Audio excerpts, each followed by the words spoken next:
Welcome to Coach Soul, the podcast where we explore therapeutic ways to the best versions of ourselves. I'm your host, Steve Hudgins. I'm a licensed professional counselor dedicated to helping you navigate life's challenges. In each uplifting episode, we'll discuss mental health, relationships, self-care, emotional well-being, and personal growth. Join me and with my co-host, Kenya Evelyn, a therapeutic life coach, where sometimes we'll even welcome special guests to our show that share their experience and expertise. So let's embark on this transformative path together and discover a healthier and happier you. All right, welcome back to Coach Soul, Part 2 with Connie Portman. As we discussed in the last podcast, Connie, thank you so much for that wealth of information about you becoming a private chef and understanding our food dynamics. And here it is, 2025, and we're talking about our goals about food and health. And here you are explaining a private chef, and now what are you doing? You're coaching. Explain how did that happen? How did you get into coaching? Right. Well, I don't know whether it was the chicken or the egg. I had so many people for so many years asking me to come cook for them. And then as I became a personal chef, a health coach, then they sort of incorporated that piece. So I coach from a standpoint of empowering people, figuring out what their goals are. And then if the personal chef supports that, I do that. So I can either come in and cook your meals, I can teach you how to do it, I can do a prep party, but at the same time, we're working on those goals because those goals are sort of the foundation of the conversation. Because if I'm just teaching you or just doing it for you, you're not really making changes. So my goal is to empower long-term change. So they go hand in hand together that way. So here you are, a coach, and you're helping people to develop healthier appetites. It's interesting how we get into these fields. Like for me, I left the telecommunications engineering field, just because of my life events. And here I am working on a doctorate's degree in blended families and understanding how to reduce that rate. Any life experiences that really prompted you more into nutrition and health? Yeah, well, two things. My mother was diagnosed with cancer in 1988, and that was in the middle of me studying dietetics. And that was sort of the impetus for me really understanding the body and how this happens to people and how to build people's immune systems. And then in 2018, my husband was also diagnosed with cancer. His cancer was different than traditional cancer. Okay. He had multiple myeloma, which attacks the white blood cells of your bones. So in a traditional cancer setting, they want you to eat as much protein as possible, as many calories as possible. But with multiple myeloma, it's the opposite because that protein directly feeds that white blood cell in the marrow of the bones. So if you're eating a high protein diet, it's feeding the cancer. So I had to be really strategic with him and try to get him to eat well and to manage that protein level, and just seeing how that nutrition impacts you as you're going through cancer and radiation and chemo and the bone marrow transplant, all those terrible things, was motivation for me to eat really well. I was already eating well, but motivation for me to understand more about the long-term effects of nutrition versus, a standard American diet. No, I can I relate because I had a 34% chance of living by 2021 due to cancer. Fortunately, it's gone. It's eradicated. Unless you kill me or I get hit by a bus, I have a long time to live. And I want to have a long time to live because there's a lot of information I want to encourage, inspire people to understand that oftentimes we think about the doom and gloom that, we're under that heavy weight as an individual, but as our families going through cancer and trying to understand the impact. But like you said, food really impacts us in certain ways and areas. And so here you are more motivated to be able to try to help your husband and being able to overcome cancer.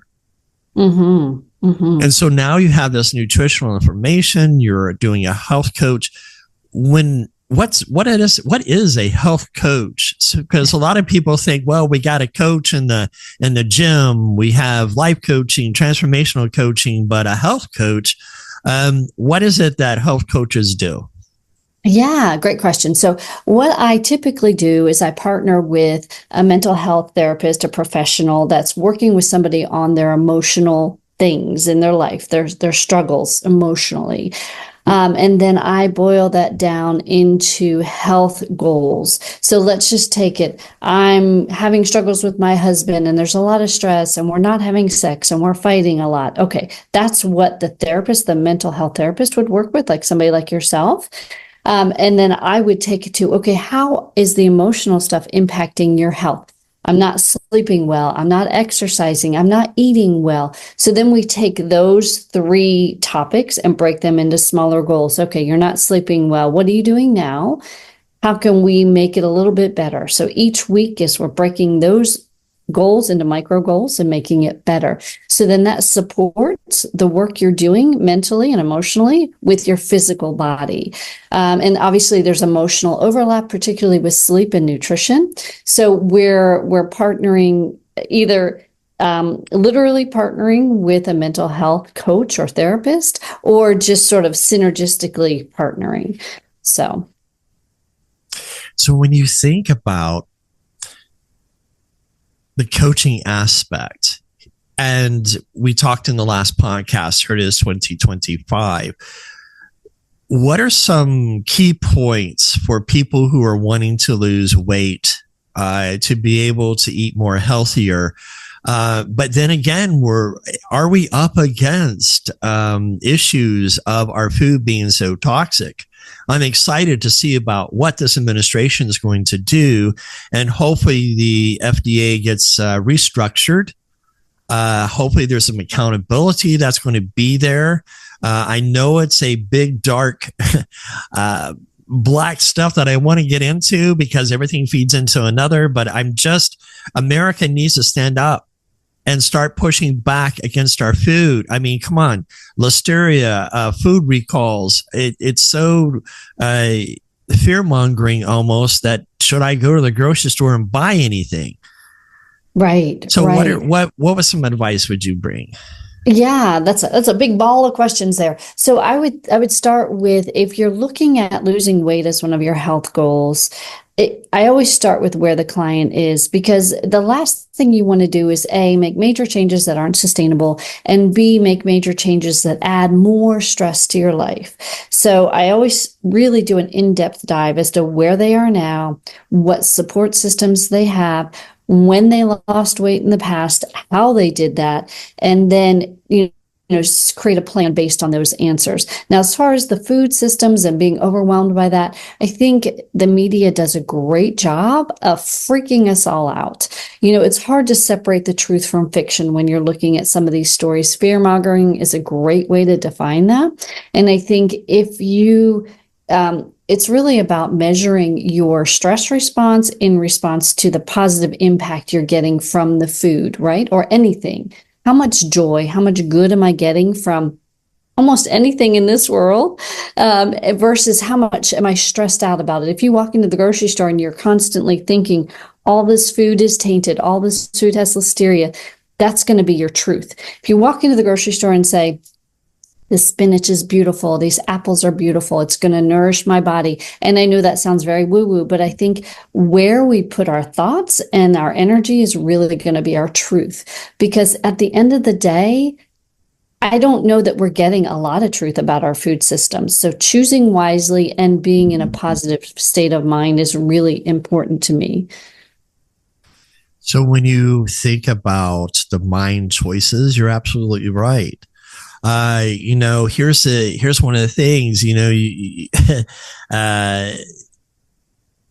you think about our food, we love, I love peanut M&Ms.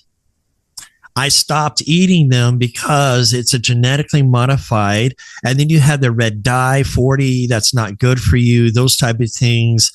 And so I go to the grocery store and I see the product called Unreal. Everything is organic. What are your thoughts when it comes to, we love our snacks, we love our sweets. What is your suggestion as a health coach that we want to satisfy our sweet tooth? What's the golden rule for you? The golden rule for me always starts with, why are you eating it? And it's 9 times out of 10 an emotional eating situation. So for me, getting to that emotional response, like, what are you trying to bury? What are you trying to deal with that you're not dealing with, that you're eating? So we look at the emotional eating component of that. So as babies, we were biologically set up to be an emotional eater. We cry when we're hungry. We get fed. So that is ending that cycle. Like, we're just getting this reward response cycle through that. So we learned that as babies for survival. So now we've taken that to our adult life, where we have all the stress piled on top of us. So are you eating crunchy? Are you eating soft? Are you eating salty? Are you eating sweet? When are you eating? What's driving that craving? And then we fill it with something healthier. I never want to be the person that says you can never eat cake or cookies or ice cream or chocolate peanut M&Ms, because when you say never, the brain interprets that as a threat, and it makes you want to eat it. So really educating your client about why they're eating what they're eating, understanding their emotional eating patterns, and removing the shame from the conversation is the biggest thing that I want to really convey to my clients. So when you think about processed sugar, things like sucralose, high corn toast syrup, MSG, stevia, when it comes to these things and we're using this in our food,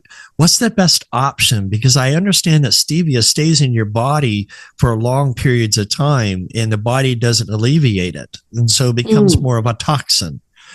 What is your point of view on sugars, since we have to use it in our cooking, so to speak?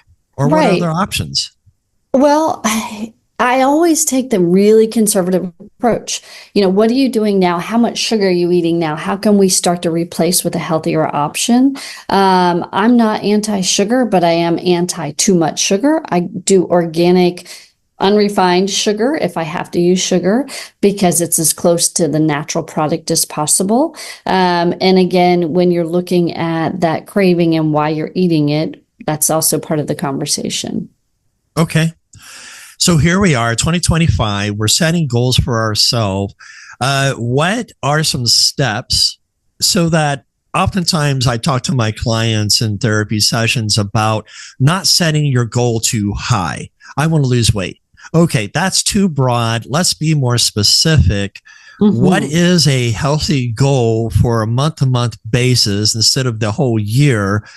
What would you advise to our listeners listeners and viewers that are watching this podcast? What would you say to them would be a healthy start off if you want to lose? What's a good weight to set a goal for a month? Again, it depends on where you're starting, like how overweight you are. But I would say for the first month, I would say 2 to 5 pounds maximum. And 5 pounds is a pretty generous jump, because what you're doing is you're losing weight that's not going to be sustainable, because it's really the first 2-3 weeks is setting up the foundation, making changes, getting the support systems in place, and really getting the client on board, because they need to have the buy-in. I'm not the one driving this conversation. I'm there in the passenger seat. I'm there saying, okay, this is how you do it. Turn right, turn left. I'm the navigator, but they're the ones that have to actually do the driving. So that's really what the first couple of weeks is about. Okay, Connie, I want to lose 10 pounds. And is that doable to lose 10 pounds? And if I want to lose 10 pounds, I mean, we hear about diets all the time, keto diet, protein diet. I mean, you name it kind of diet. I'm just a seafood diet. I just seafood and I just eat it. And that's my diet.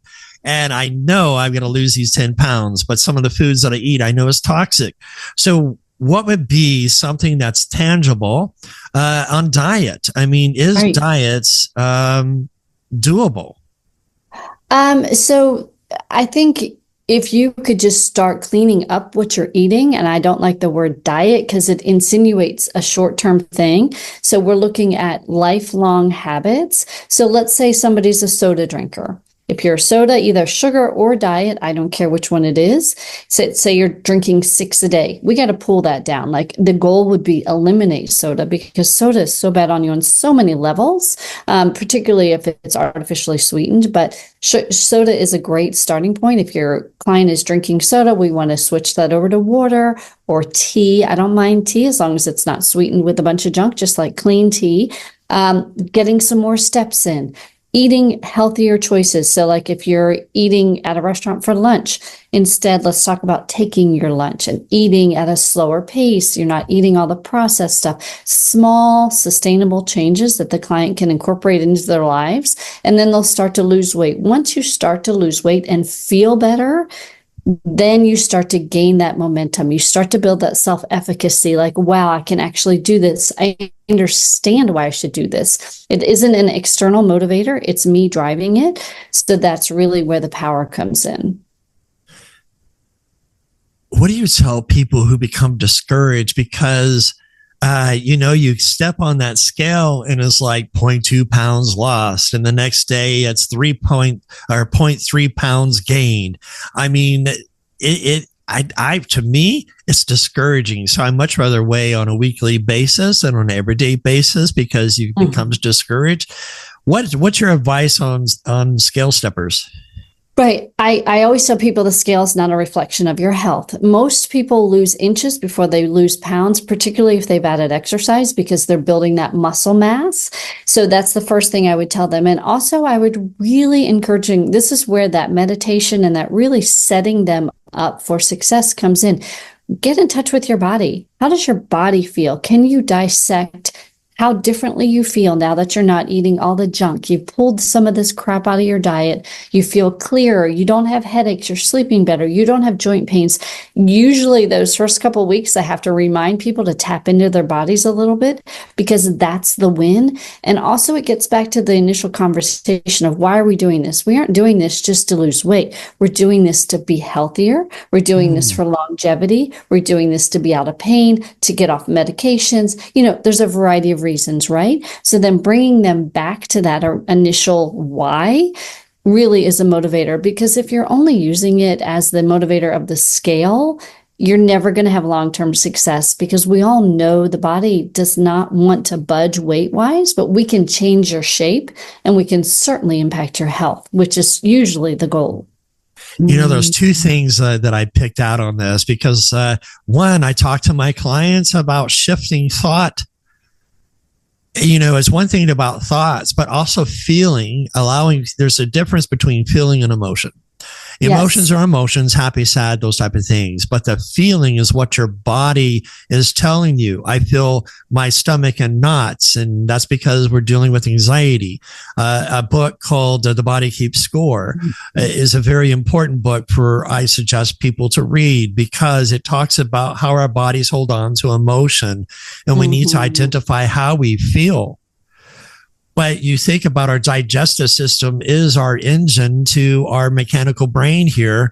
When we think about feeling sluggish or tired or headaches and things of that nature, and oftentimes we're not getting the nutrients like magnesium that we need on an everyday basis. I also tell our clients, don't have any caffeine 10 hours prior to going to sleep, because you cannot maintain a good REM sleep, a deep sleep, because of how the caffeine activates. People say, well, caffeine don't bother me, but it does. It plays a system on the nervous system, and oftentimes we don't get the restful sleep that we need. What are your thoughts on what I shared there about? Well, yeah. And I think as a society, we have lost touch with our body rhythms. We've lost touch with that natural circadian rhythm, but also our appetite and our full cycle. And I think that really gets back to that gut-brain axis that you referenced. I think that if you can get your gut in good shape, your brain is going to function more healthy. You're also going to be in a natural rhythm of sleep and wake, hunger and full. But we are so busy running that we're running from ourselves, and our body is like the last thing we think about. So I think really, again, getting in touch with your body, getting in touch with those natural rhythms is key. So I think having an external force say something like, watch your caffeine, it's really going to affect your sleep. A lot of people do brush that off. A lot of people don't recognize the impact on their body. They don't recognize how they're amping themselves up and then amping themselves down.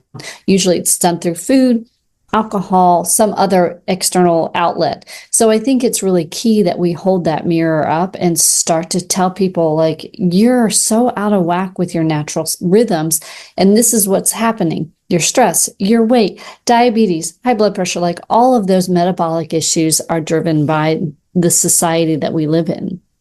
Okay, Connie, the $1 million question here. Can people get off of medication by changing how they eat?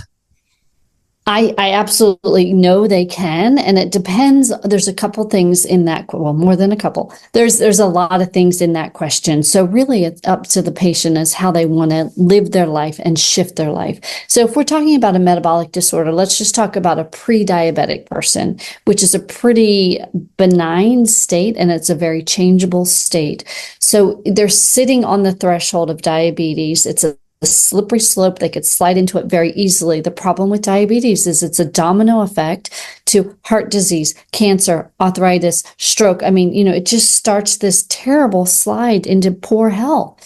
So people are holding on with their fingernails. You have a choice. Are you going to make a shift?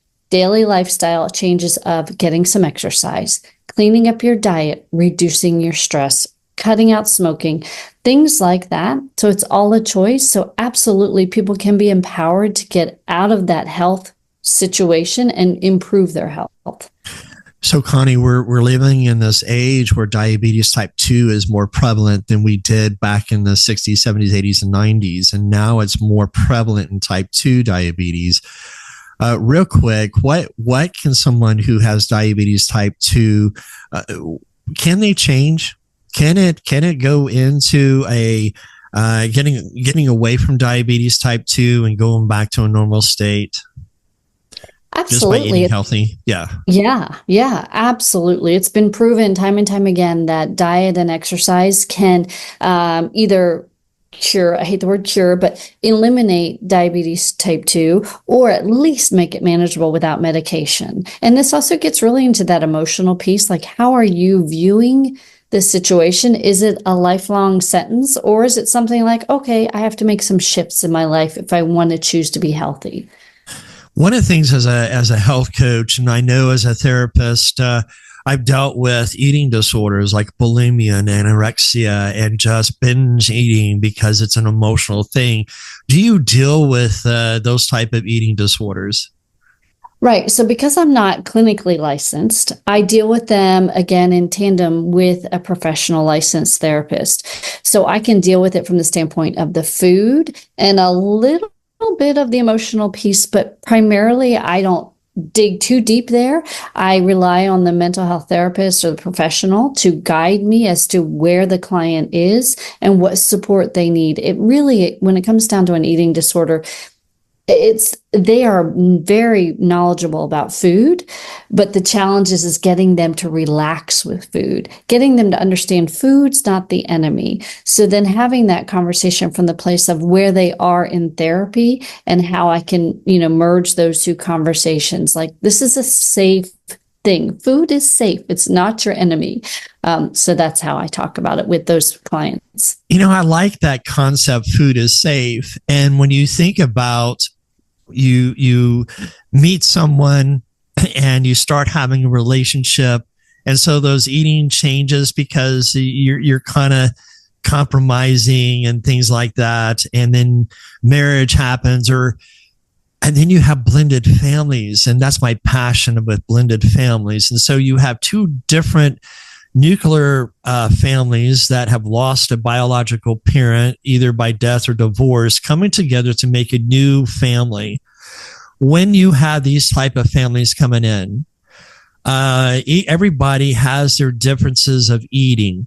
And I look at America has a bad eating habit. We got to eat at 8 because it's school. We got to eat at 12 because it's work. We got to eat at a certain time. When it comes to blended families and everybody has a variety, or just families in general, has different timing eating habits.